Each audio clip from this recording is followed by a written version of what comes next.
Известный российский актер Олег Токтаров спустился в шахту в Аргашорской. Сделал он это не забавы ради, а для шоу «Охота на героев».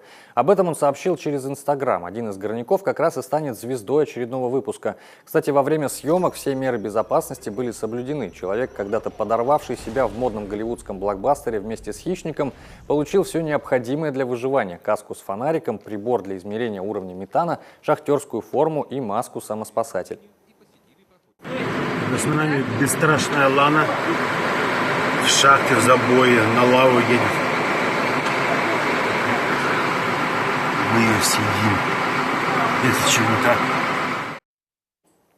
К счастью для гостя, хищников в шахте не оказалось, и спуск закончился благополучно. Заметим, Воркута уже не в первый раз привлекает звезд кино. Свеж в памяти горожан незапланированный десант Михаила Пореченкова, Алексея Огурцова, Бориса Грачевского, Виктории Тарасовой и многих других.